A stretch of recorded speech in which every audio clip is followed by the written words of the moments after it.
vous pouvez dès maintenant poser vos questions ou qui vous réclament, ou donner vos réflexions par rapport à ce film que la plupart d'entre nous venons de découvrir, moi-même, et qui est absolument fascinant.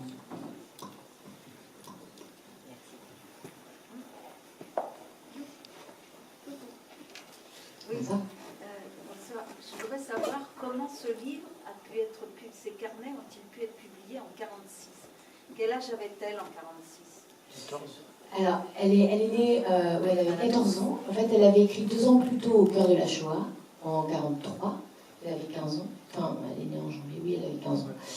Et c'est vraiment grâce à Mikhaël Borvitch, c'est ça, oui.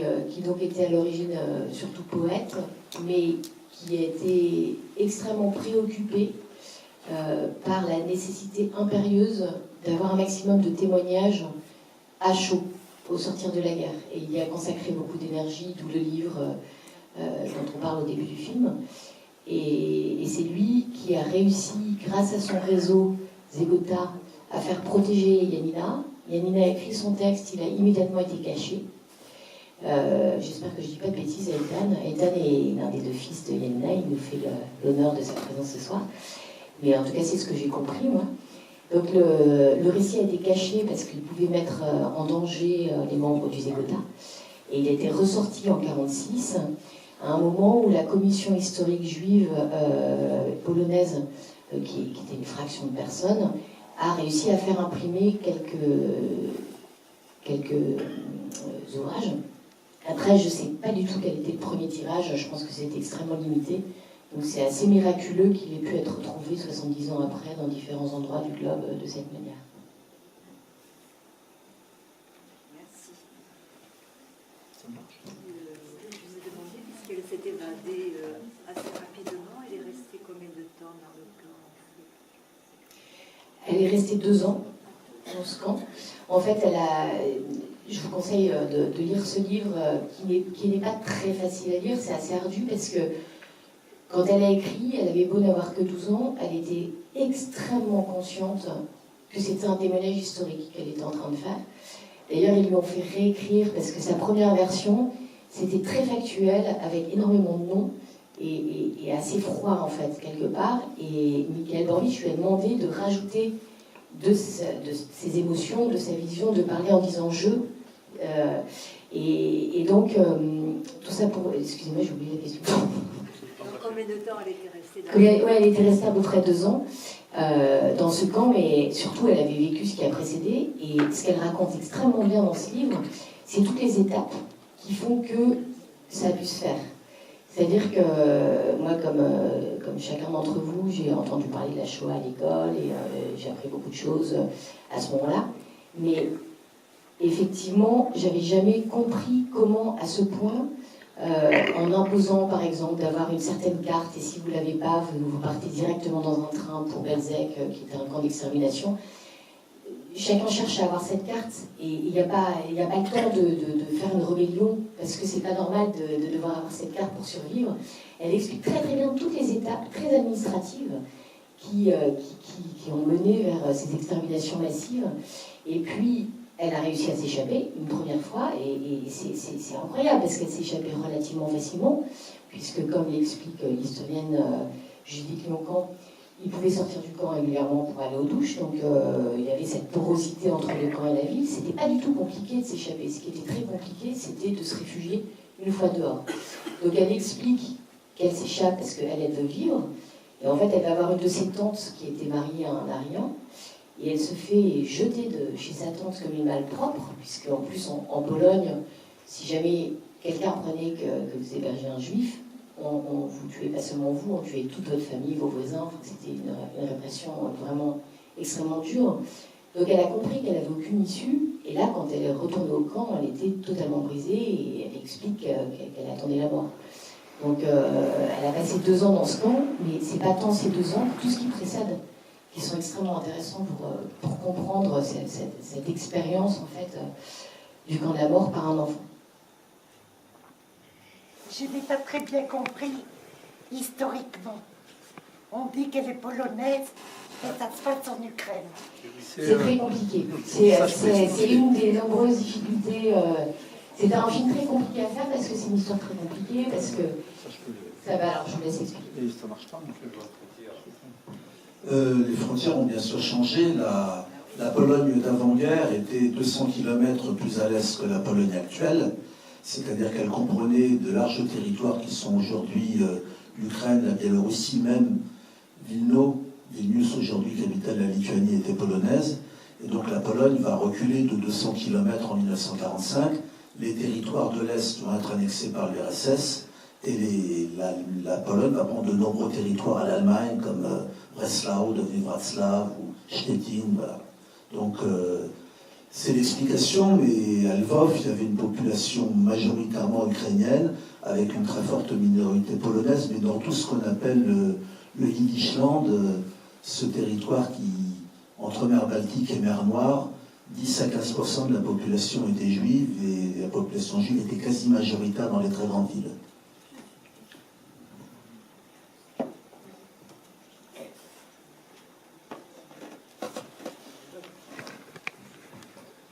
Je suis très étonnée que vous ayez le sentiment que cette jeune fille avait besoin de témoigner et qu'elle a écrit pour témoigner, alors que moi j'ai eu le sentiment inverse, c'est-à-dire qu'elle n'avait pas une vision historique, qu'elle était simplement une enfant, mais qu'elle avait le sentiment de l'importance de ce qu'elle vivait, qui était quelque chose qui n'était pas normal, simplement pour elle, probablement du fait qui était contraire à son éducation et à ses valeurs, et que c'est ça qui en fait la force, c'est-à-dire qu'elle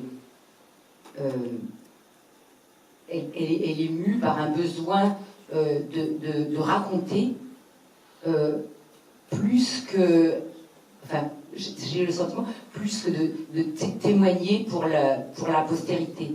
Et alors, c'est pour ça que je me dis, après, dans sa vie, elle a mené sa vie personnelle, puisque elle n'a pas passé son temps à témoigner, ni à enseigner, ni à se venger, enfin, toutes sortes de choses. Elle a mené sa vie à elle parce qu'elle a toujours vécu dans le présent. Enfin, là, je parle devant vous et devant son fils.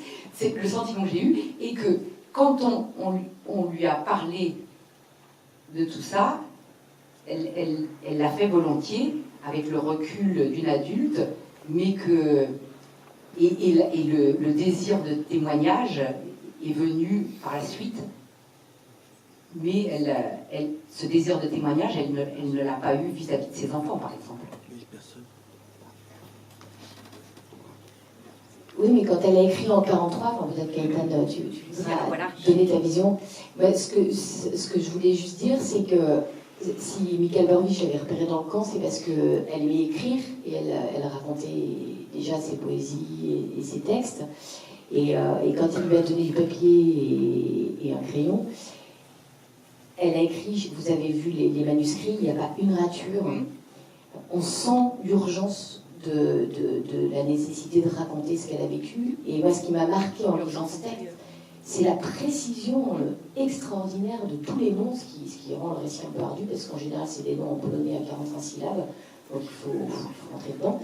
Mais, à mon avis, pour en avoir un peu discuté avec Alina, elle sentait que Mikhail Borvich lui demandait d'écrire vraiment ce qui lui était arrivé, parce que c'était important pour l'histoire. Je vais rajouter deux petits trucs. Après, est-ce que les survivants ont parlé à leurs enfants? Je peux parler de moi-même, puisque ma mère est la seule rescapée d'une famille exterminée en Bessarabie, et mon père, qui était dans le groupe Manouchian, était à Buchenwald. Mais ils ont très peu parlé. Il a fallu sans arrêt extorquer des morceaux, les recoller un à un, se lamenter quand ils sont morts de trucs qu'on découvre après et qu'ils n'ont pas dit. il y avait une espèce de difficulté ou de pudeur. Et puis sur ce que vient de dire Eitan, nous, à l'Union juive française pour la paix, on est en partie un certain nombre soit d'enfants cachés pour les plus anciens, soit d'enfants de rescapés. Et c'est parce qu'on est juif que l'on soutient les droits du peuple palestinien. C'est parce que c'est un combat universel.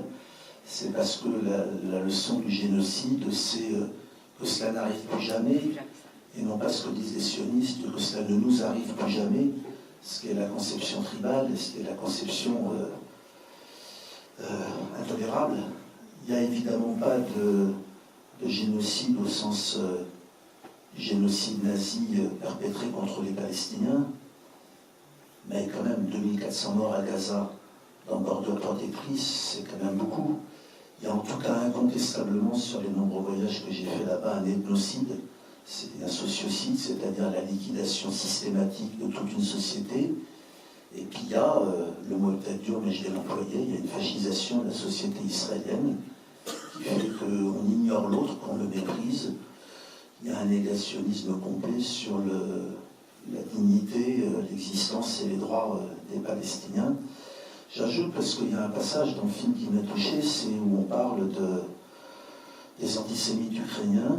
Il n'y a pas eu qu'en Ukraine, il y a eu dans les pays baltes, il y a eu aussi en Pologne, parce que s'il y a eu des Polonais qui ont sauvé des Juifs, il y en a beaucoup qui les ont massacrés, à Jedwabne et ailleurs. Ce qui est aujourd'hui, ce qu'on constate, c'est que tous les descendants des partis antisémites d'Europe orientale qui ont accompagné les Einsatzgruppen sont tous pro-israéliens, sans aucune exception.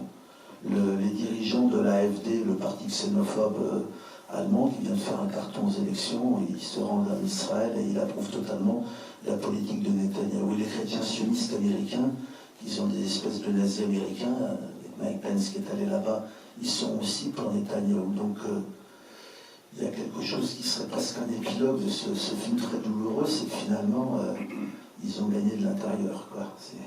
C'est dur. Comment il a été reçu, le livre, et de manière plus générale, parce qu'on n'entend plus beaucoup parler en France, où on est le mouvement des femmes pour la paix qu'on a vu un peu manifester, mais qui avaient l'air peu nombreuses, et des jeunes qui refusaient de faire leur service militaire. Ça, je pense que vous êtes sûrement plus au courant. Tout ce que je peux vous dire, c'est que c'est un éditeur assez confidentiel, mais qui avait édité le premier livre de Yanina, ce qui prouve la personnalité extraordinaire de Yanina. Elle a travaillé toute sa vie comme chimiste, parce que je ne vais pas rentrer dans les détails, j'ai pas pu parler de tout dans le film, il y a déjà beaucoup de tiroirs à ouvrir. Mais en gros, elle a compris très vite quand elle arrive en Israël que, ne maîtrisant pas l'hébreu, ce serait compliqué pour elle de devenir écrivain. Donc elle a fait des études de chimie, c'est devenue une grande chimiste. Elle a ensuite eu 2 enfants dont elle s'est occupée. Et elle a attendu d'être à la retraite pour écrire un premier livre qu'elle a consacré à la résistance allemande contre le nazisme. Parce qu'elle est tellement ouverte d'esprit qu'elle a commencé par se demander comment tout cela avait pu arriver. Et donc elle a découvert qu'il y avait quand même une jeunesse qui avait lutté contre les premiers nazis. Et ce livre, qui s'appelle la Rose Blanche du nom de ce réseau de résistants, a été édité par Pardesh, par l'éditeur Pardesh que vous avez vu dans le film. Et c'est bien lui qui a édité le carnet de Yanina. Et à sa grande surprise, il pensait que ce carnet était édité depuis longtemps, puisqu'il y a des extraits qui avaient été mis dans des ouvrages scolaires. Mais Yanina étant installée et étant activiste de gauche, c'était très compliqué pour elle de trouver un éditeur avec une plus grande ampleur. À un moment, il était question que le Yad Vashem, qui est un peu le mémorial de la Shoah israélien, qui est une très très grande institution, l'édite, surtout que Yanina est présente dans le Yad Vashem, dans une section de ce mémorial destiné aux justes, où on la voit en photo avec les justes qui l'ont sauvé. Mais finalement, le Yad Vashem ne l'a pas édité, et c'est ce tout petit éditeur qui l'a édité, et malheureusement, je pense que ça n'a pas fait un énorme tirage. Pour répondre un petit peu d'abord, les survivants du génocide nazi n'ont pas été accueillis comme des héros en Israël. Ils arrivent en 45-46 et on oppose leur prétendue résignation devant la chambre à gaz aux fiers Israéliens qui défrichent son pays et qui le débarrassent des Arabes. Et aujourd'hui, il reste une centaine de milliers de survivants du génocide, la moitié vit sous le seuil de pauvreté, parce que c'est intéressant d'utiliser leur mémoire, c'est beaucoup moins intéressant de leur donner des retraites décentes. Il vient d'y avoir un groupe de survivants qui viennent de protester auprès de Netanyahou contre le traitement qu'il inflige aux immigrants d'Afrique de l'Est, qui sont aujourd'hui sommés soit d'être emprisonnés à vie, soit d'être déportés. Et il y a un certain nombre de survivants du génocide qui ont dit que ça leur rappelait ce qu'on leur avait infligé. Donc, pour répondre maintenant à la deuxième question, à l'intérieur de la société juive israélienne, l'opposition est très faible. Il y a en Israël, il y a des élections. Aux dernières élections, il y a une liste non sioniste qui a eu 14 députés sur 120, c'est la liste unie, qui a regroupé les 3 grands partis palestiniens, qui a eu en gros une assez nette majorité du vote palestinien d'Israël, et peut-être 1 à 2% du vote juif, pas plus. Il y a des associations, les femmes en noir en sont, mais on pourrait en citer plein, B'Tselem, Maxim Watch, New Profile, les anarchistes contre le mur, le centre d'information alternative, tous ces groupes juifs israéliens que j'appellerais anticolonialistes et dont beaucoup ont fait le lien avec les associations palestiniennes, au plus fort des attaques contre Gaza ou de l'attaque contre le Liban en 2006, ils ont mis 10 000 personnes dans la rue. Mais il y a une raison qui est d'ailleurs expliquée dans le film, c'est qu'en Israël, l'ère est sioniste. Au jardin d'enfants, on vous apprend que les Palestiniens sont les nouveaux Hitler et que Arafat voulait jeter les Juifs à la mer. Et donc, pour rompre avec ça, c'est extrêmement difficile. Je peux dire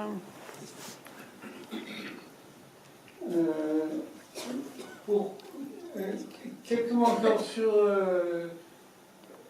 comment ma mère est accueillie en Israël. Ce film, elle a envoyé déjà plusieurs festivals, ils n'ont pas été... c'est pas approuvé. Et c'est pas que pour des raisons politiques directes, c'est aussi des raisons indirectes qui sont dues au fait que la ministre de Culture enlève les subventions à tout festival qui contient des œuvres qui sont contre la politique du gouvernement. Maintenant, le livre en hébreu est sorti après 2 ans que c'était chez Yad Vashem, ils n'avaient pas répondu. Et alors ma mère a traduit elle-même le livre en hébreu. Et je voulais peut-être mentionner qu'elle a écrit bien d'autres livres. Et elle a écrit un livre biographique, inspiré par la biographie, mais quand même c'est un livre de fiction qui s'appelle « Ils sont encore vivants ». Et elle n'a pas réussi à trouver un éditeur. Et alors, finalement, elle a édité sur un pseudonyme qui est la combinaison de mon nom et de celui de mon frère. Et là, il n'y a eu aucun problème et il a eu un prix très important de littérature. Ce qui me rappelle un peu l'histoire de Romain Gary. Je voudrais juste ajouter un truc sur le film parce que je voudrais m'excuser de ne pas vous avoir fait plus entendre la voix de Lénina, parce que c'est quand même un film sur elle et on l'entend très peu.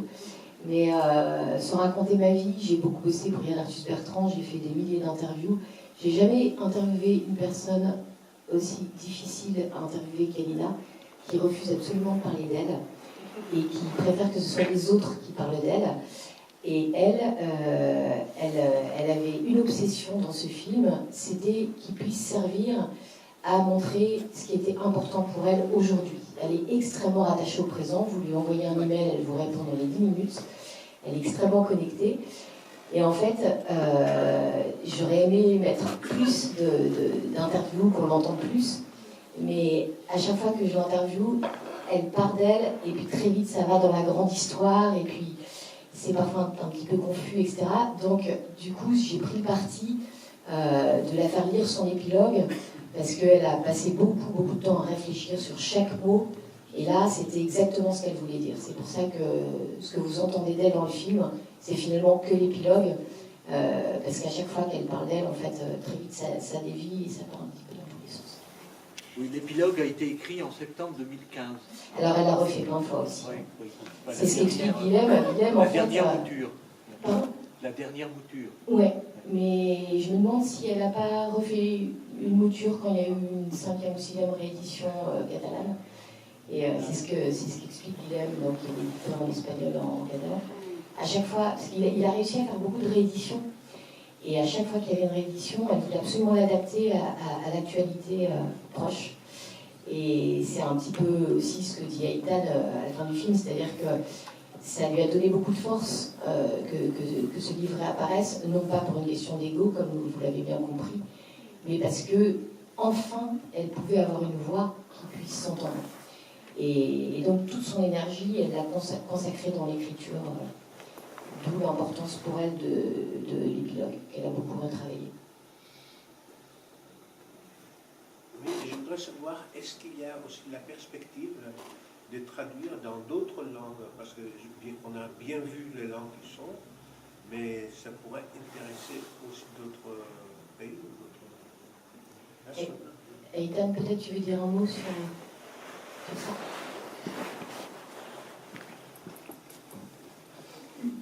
Pour l'instant, il n'y a personne qui organise la traduction. Et toutes les traductions, c'était par la volonté des personnes qui ont mené cette traduction. Pour moi, c'est très important que ça paraisse en anglais, parce qu'aux États-Unis, il y a une communauté juive importante. Mais j'essaie de trouver des contacts. Je n'ai pas de contact encore avec un éditeur aux États-Unis. C'est pas qui dit.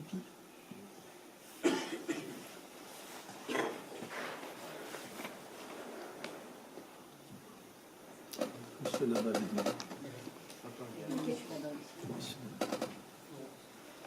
Moi j'ai trouvé ce film,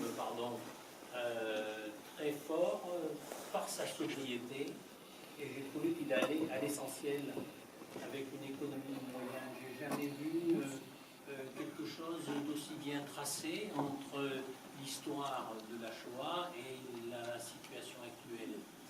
Et la façon dont les deux positions extrêmes est retracée est vraiment très pédagogique et très parlante. Et merci pour ce que vous faites. J'espère que ce film sera diffusé dans un maximum de villes, dans un maximum d'écoles, ou en tout cas, si ce n'est pas possible à l'intérieur des écoles, en marge des écoles. Merci beaucoup, je l'espère aussi. En fait, j'ai un producteur qui est très courageux parce que on a beaucoup de mal à le diffuser et on a eu beaucoup de mal à le financer. Moi, j'ai mis 6 ans en fait. Je suis allée 2 fois en Israël, 2 fois en Ukraine, sur mon argent personnel. Et j'avoue que quand Zvi est rentré d'Ukraine et qu'il m'a parlé de cette histoire, j'avoue que je me suis dit, mais quelle histoire incroyable, ça va faire un prime time sur France 2. Et je suis tombée de ma chaise à de multiples reprises et je ne comprends pas. Alors je sais que je comprends très bien dès que vous associez la cause palestinienne à la Shoah, surtout si vous n'êtes pas de confession juive, vous mettez le doigt dans un énorme guépier, c'est très compliqué. Je vous rassure, quand on est juif, pas de confession, parce que je suis athée, mais quand on est juif et qu'on est pour les Palestiniens, on est un traître, il y en a une de soi, et on en porte plein la gueule aussi. Ouais, non, mais c'est triste, parce que c'est tellement triste, parce que c'est tellement justement le message qu'il faut entendre. Et donc, je compte sur vous, si le film vous a plu, n'hésitez pas à le diffuser, il y a un lien pour le voir en VOD pour moins de 2 €. Vous pouvez transmettre ce lien à qui vous voulez, si vous tapez le carnet de Janina vidéo, vous l'aurez. Et puis si vous connaissez des cinémas, des écoles, moi je demande qu'une seule chose, c'est qu'ils soient montrés le plus possible, évidemment. Donc ça et là, il y a des réseaux, par exemple à Stein, qui est une ville avec une forte communauté musulmane, il y a une vraie énergie sur ce film, ils essaient de le diffuser dans des écoles, mais c'est des volontés individuelles en fait, pour le faire connaître. J'avoue que je pensais qu'il serait dans beaucoup de festivals et tout, et je suis assez triste de voir que c'est pas le cas. Et le message de Janina me paraît tellement important, et particulièrement maintenant, dans une époque où on est dans le confessionnalisme, dans la fermeture, justement, entendre cette femme qui se bat pour qu'il n'y ait pas de discours communautaire, pour qu'il n'y ait pas de récupération politique à de mauvaises fins, et pour faire entendre un message de pacification et de compréhension de la douleur de l'autre, et non pas de repli sur soi. Je ne comprends pas que ce soit si dur de le diffuser, donc je compte sur vous tous. Si vous avez plu, surtout parlez-en, et si vous connaissez des écoles, des réseaux, n'hésitez pas. Il y a une section cinéma. Alors, je vais rebondir sur ce que vous venez de dire. En tant que membre d'Amnesty International, ce film montre une personne qui est d'une exemplarité extraordinaire. C'est quelqu'un qui ne semble pas partisan, mais qui a ancré en elle des valeurs qui sont universelles, telles que les valeurs de la Déclaration des droits de l'homme de l'ONU de 1948. Mais ce n'est pas intellectuel. Elle a une légitime. Ce n'est pas. Non, c'est quelque chose qu'elle vit. C'est pas simplement quelque chose qu'elle professe. Elle a vécu une grande partie de ces violations des droits humains, et elle en témoigne, et d'où sa légitimité exceptionnelle, à mon avis.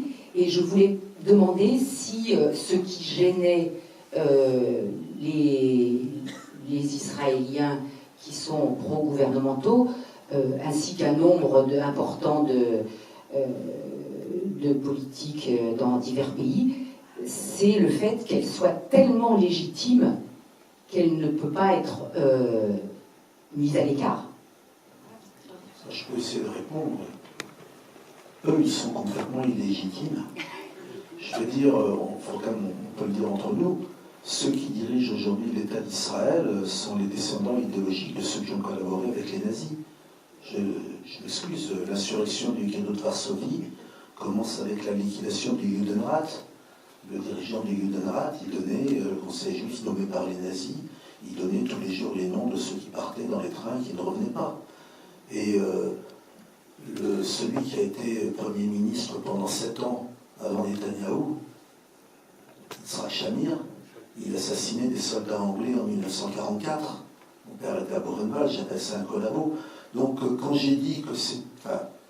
ce qui est formidable chez Janina, c'est qu'elle est tellement représentative de ce qu'a été le Yiddishland, c'est-à-dire une espèce de minorité dispersée et qui a considéré que son émancipation comme minorité opprimée passait par l'émancipation de l'humanité, et elle le pense toujours avec ce qu'elle fait à Haïfa. Mais ceux qu'on a au pouvoir en Israël, ils ont écrit le même roman national meurtrier que les Ukrainiens ou les nazis allemands, et ils sont dans ce même état tribal de négation de l'autre. Ce que je veux dire, c'est que les Israéliens d'aujourd'hui n'ont plus rien à voir avec le peuple exterminé. Et que le témoignage qu'elle donne, c'est le témoignage de ce qui aurait pu y avoir s'ils n'avaient pas disparu, soit physiquement, soit territorialement, puisque de toute façon les survivants ne sont pas restés.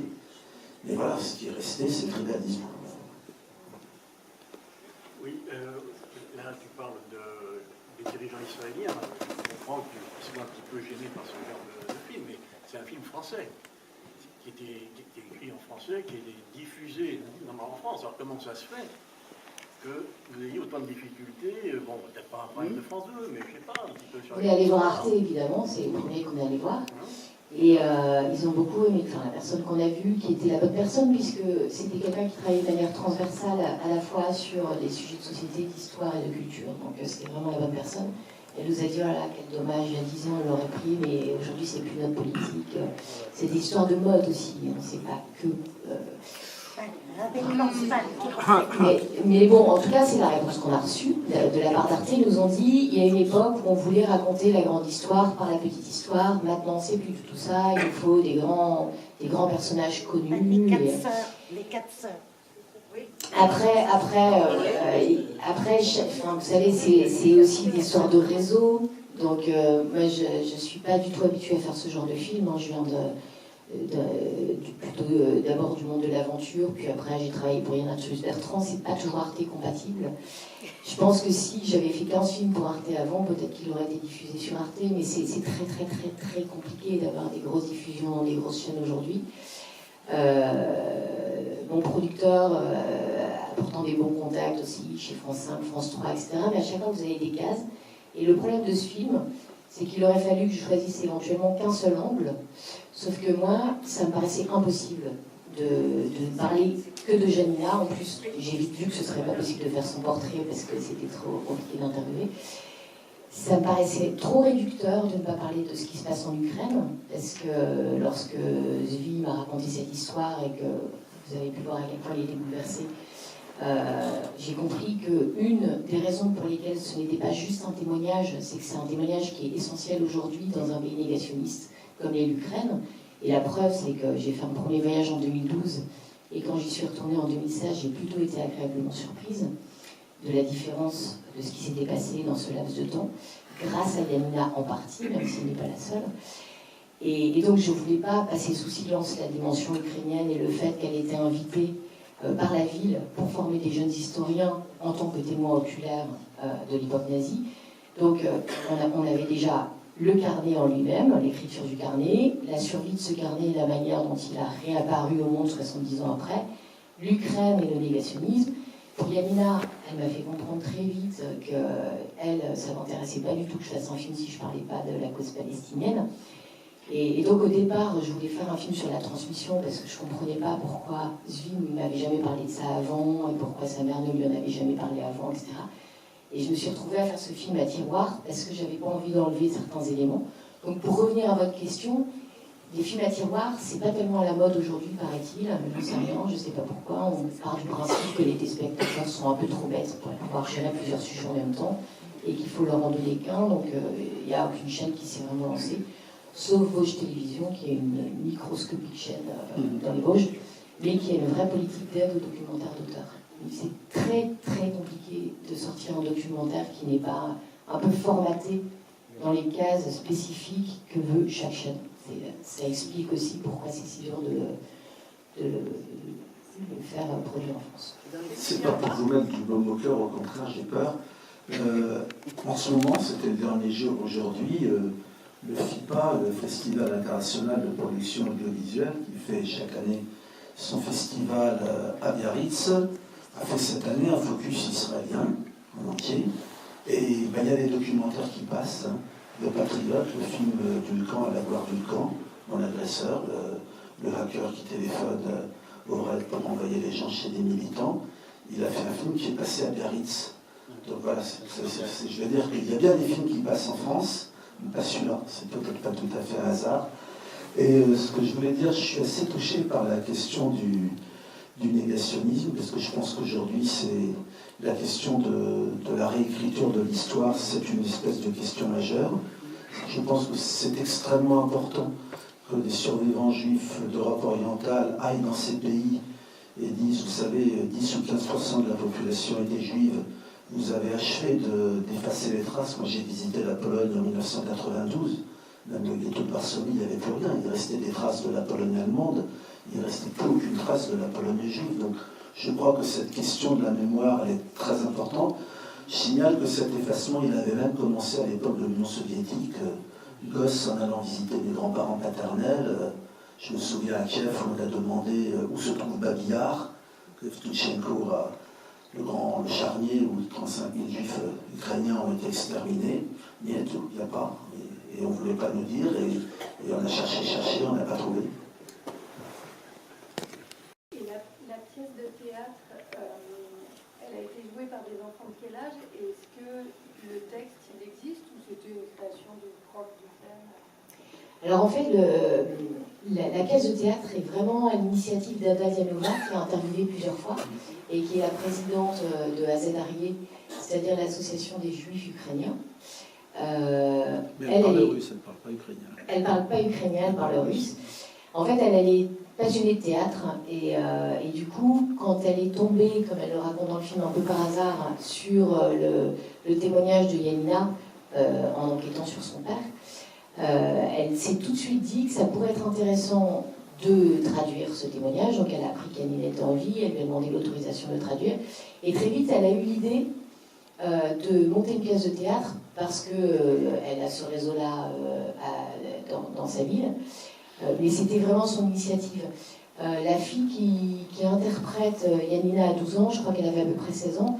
Et ce qui était très beau dans cette aventure, et ce qui, je crois, vous avez beaucoup touché, Eitan, et en tout cas ton frère Zvi, ça j'en suis sûre, c'est que cette association est très ouverte, évidemment aux juifs, mais aussi aux chrétiens.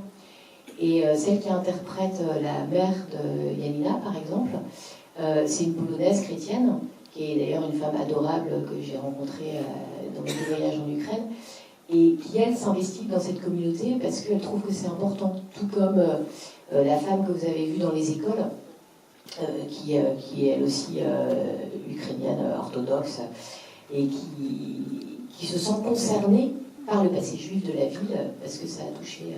je me suis un peu éloignée de la pièce de théâtre, mais je ne sais pas s'il y avait énormément d'enfants. En fait, c'était essentiellement des gens qui sont proches des Adariés, et l'intérêt de cette association Les Adariés, c'est que c'est pas juste une association pour réunir les juifs de la ville, c'est vraiment une association pour faire connaître le passé juif. Et du coup, ils organisent des cours de danse, mais pour tout le monde, donc des cours de danse yiddish, des cours de musique yiddish, des cours de cuisine. Ils veulent vraiment faire revivre le passé juif de la ville, qui était celui d'une communauté inscrite dans plusieurs communautés. Donc, même si c'est une ville où c'est compliqué, parce qu'elle a été austro-hongroise, polonaise, russe, soviétique, moi-même j'ai beaucoup souffert en écrivant les commentaires pour essayer de faire simple ce qui n'est pas simple. Mais tout ça pour dire que cette pièce de théâtre était interprétée par des gens de différentes communautés, de différents âges, qui étaient tous rattachés d'une manière ou d'une autre à cette association culturelle juive. Et elle a tenu à la faire en polonais avec le texte d'origine, justement pour pas que ça puisse être récupéré par les Ukrainiens, par les Polonais, etc. Juste, c'était le texte d'origine qu'on reprend, qu'on adapte un petit peu pour le mettre en scène. Et elle a été jouée 2 ou 3 fois, je crois. Je pourrais dire en Israël, il y a eu aussi une pièce de théâtre qui a été présentée. Elle a eu un prix. Elle a été sélectionnée dans un festival. Et j'ai essayé de la faire venir au festival d'Avignon et je n'ai pas réussi. Plusieurs fois. J'ai vraiment pas d'expérience pour ça, mais si quelqu'un pourrait m'aider, ce serait intéressant. C'est une pièce de théâtre avec une seule personne qui l'a réalisée, qui est aussi l'actrice. Donc ça ne doit pas être trop difficile. Il n'y a pas beaucoup d'acteurs et je ne pense pas que c'est un problème économique non plus.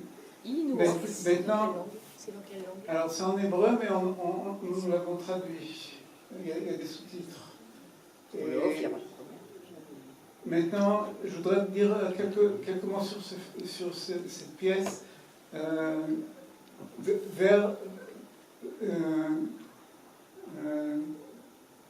Quand il y avait la guerre de Gaza, mes parents ont subi un accident de voiture et ma mère a cassé 4 côtes. Et mon père aussi était assez touché dans cet accident. Et celle qui a écrit le scénario a ajouté un autre volet qui est que ma mère, c'est vraiment une partie imaginée, où ma mère va chez le ministère de l'Intérieur pour demander qu'on expulse pas la personne qui la traite, qui l'aide à domicile pour... Et alors ça, c'est lié à un autre problème, qui est un troisième volet qu'elle met à part le volet palestinien et le volet de l'Holocauste. Elle a mis dans ce film le volet de réfugiés africains qui sont... Soudanais, érythréens. Oui, qui sont dans le sud d'Israël, dans un énorme camp de concentration. Ils n'ont pas le droit de travailler, donc Et le nom de ce camp de concentration, c'est Cholot, qui est le mot hébreu pour sable. Maintenant, sable, c'est aussi la traduction du nom de la partie du camp de concentration où on exterminait les gens. Donc il y a ça qui fait un peu le lien entre les deux, mais c'est très intéressant. C'est un film. C'est pas un film, c'est une pièce de théâtre avec beaucoup d'imagination et beaucoup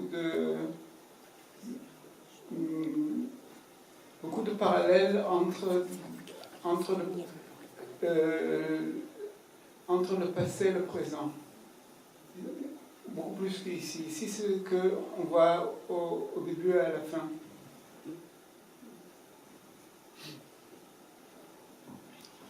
Juste un mot sur Polot. Il y a eu des grosses manifestations à Tel Aviv xénophobes au cri de Israël. Tel Aviv est pour les Juifs, le Soudan et les Soudanais, les Érythréens en Afrique. Et Netanyahou a rajouté qu'il était hors de question de faire venir de scolariser les enfants de ces migrants parce que ça atteindrait le caractère juif de l'État.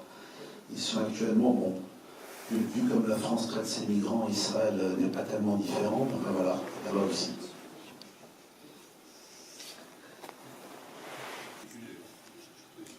Ben merci, je souhaite aussi. Pour Yanina, surtout tant qu'elle est là, c'est tellement important.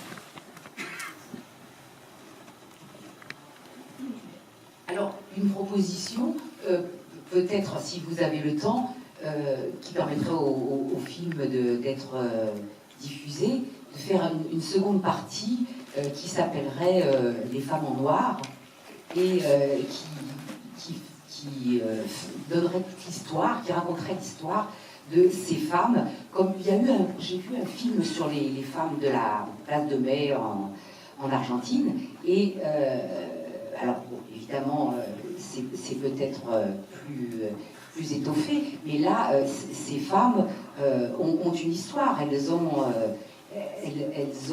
font des choses, elles ne font pas que manifester, elles ont des vies qui correspondent à leur militantisme. Alors, si vous avez le temps, faire un complément.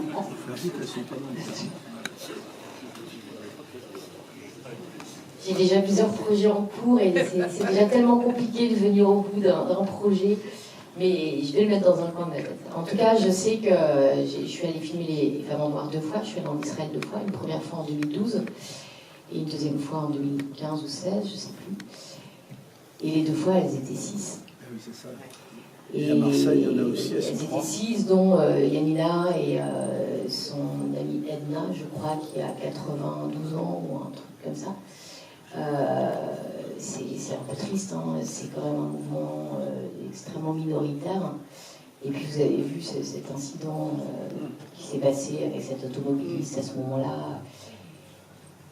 C'est compliqué. Je ne sais pas quel est l'impact réel. Alors heureusement, il y en a dans plein de villes, mais c'est pas un mouvement qui s'étend. Yanina m'a dit qu'à une époque, elles étaient 30, 40, 50.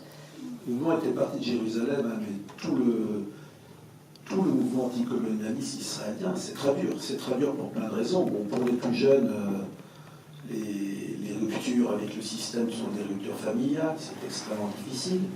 Et puis il y a, jamais oublié, 15% de la population juive israélienne vit hors d'Israël, et parmi ceux qui sont en rupture idéologique, il y en a beaucoup qui, de lassitude, choisissent au moins un moment de ne plus être en Israël. Donc c'est pas dans le monde. Hein.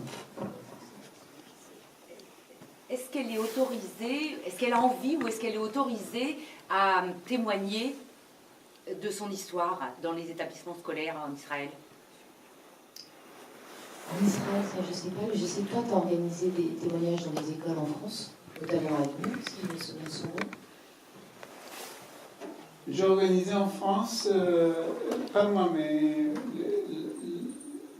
ma belle-sœur a organisé à Chartres Ils ont tourné 2 fois une centaine d'élèves parce qu'ils ne pouvaient pas mettre tout le monde dans une même salle.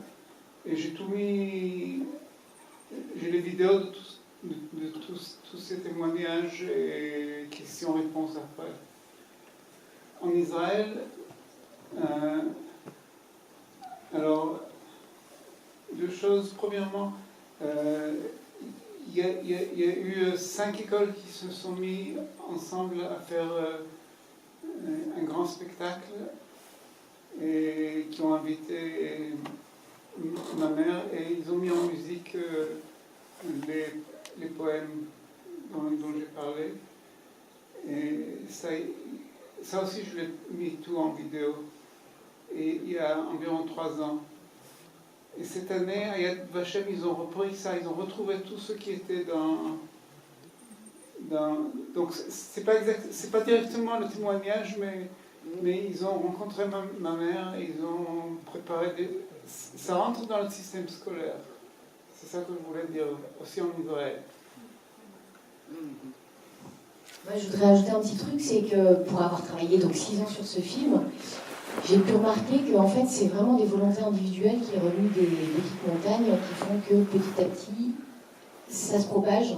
Donc si jamais vous êtes touché par Yanina et que d'une manière ou d'une autre, vous pouvez apporter une petite pierre, n'hésitez pas, parce que je suis très heureuse à ma moindre mesure d'avoir participé, mais je sais qu'en allant tourner la séquence que vous avez vue au musée des combattants du ghetto, où Yanina découvre son manuscrit en 2012, le musée des combattants du ghetto s'est dit, ah bah tiens, on va peut-être scanner ces pages et les mettre sur notre site. Et du coup, Guilhem Calafora, qui par le plus grand des hasards parlait polonais parce qu'il était marié à une polonaise, tombe sur ces scans au fin fond de la Catalogne et il se dit, ah bah tiens, je vais le traduire en espagnol. Et c'est du coup, chacun met sa petite pierre pour que cette histoire soit plus connue. Donc, pour plein de raisons que je ne maîtrise pas toujours, même si on en connaît tous certaines ici, Yanina n'est pas aussi connue qu'elle le devrait, mais si elle vous touche et que vous pouvez d'une manière ou d'une autre participer à ce qu'elle soit plus connue, n'hésitez pas, parce qu'elle le mérite tellement que ce serait toujours ça. Le DVD, alors le DVD, j'en ai malheureusement pas pris avec moi. La boîte de production s'appelle Talweg, Talweg, et je pense que si vous tapez sur internet le carnet de Janina, Talweg ou DVD, ça devrait être possible de pouvoir le commander. Mais vous pouvez acheter aussi le livre, on en a des exemplaires, Aïta en a, moi j'en ai, et sinon vous pouvez aller à la Mémoire du Monde et il le commande très facilement.